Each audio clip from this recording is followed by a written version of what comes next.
Next, our presenter is Dr. Chandrasekharan Praveen.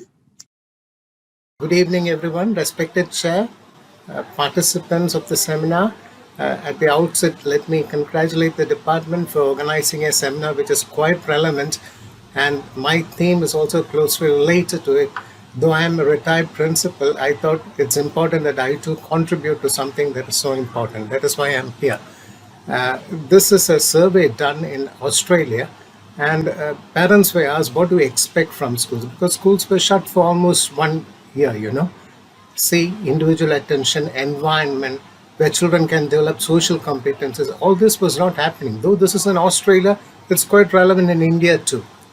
So I'll quickly tell you something about all these. Considering the time constraint, I'll be very brief. Okay. Right. This is the background. Schools, as I said, were shut for 12 to 14 months. And what the Lancet said was that prolonged school closure, social distancing, this is going to affect the well-being of adolescents and children. Another thing, I also noted that Standard 2 students who are joining in 2021-22, they have not attended a single day in Standard 1. There are children who have been attending online and coming back to school. So do you think it's an impoverished education? And now, Omicron is coming and they are planning to have quarantine and schools are again going to be shut. It's a big problem now. Another problem is, when you are back to school, they have no idea of the school routine. These children who are coming to Standard 2, what are the activities, learning in a large classroom face where they have no idea.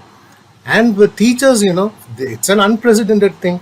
They are not prepared for it. For 1 or 2 children, they can manage it. Imagine treating a whole batch of students.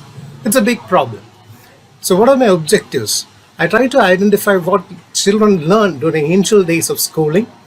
So when you come back, adapting from online to brick to mortar class, what is it that you should look into? And I'm going to suggest activities for adapting back to school. So this is a descriptive analytical study. It's also a qualitative study. I reviewed studies on initial schooling and the problems of coming back to school. And I identified the mental issues that they face. I'm going to suggest some appropriate strategies.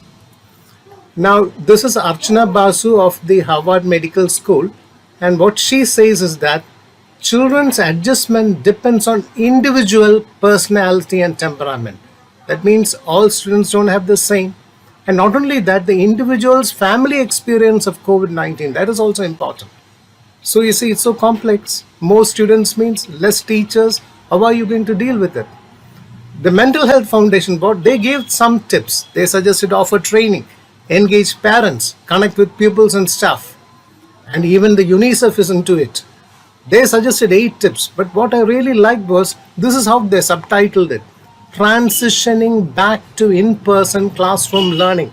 That means it is not a one-time affair. This is going to take time.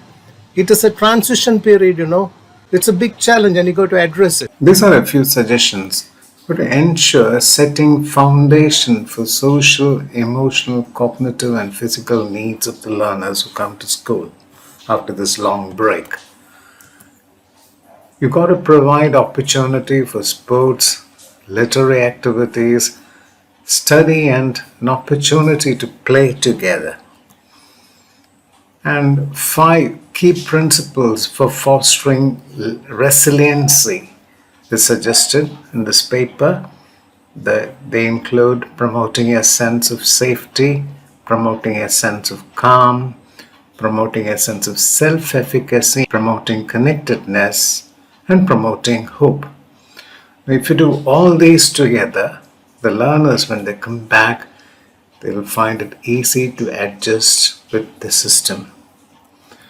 So of course, there are certain limitations for this study. The strategies which I have suggested have not been tested. And the activities suggested, I'm not sure whether they will work in schools in Kerala state.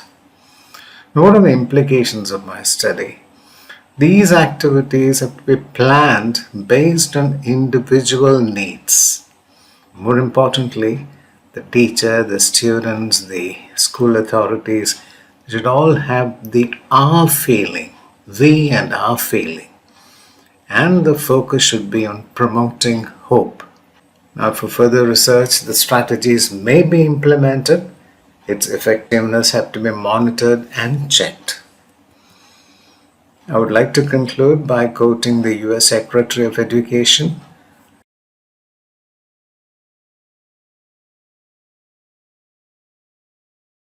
Our responsibility to ensure that we are helping to provide students with a strong social and emotional foundation so that they can excel academically.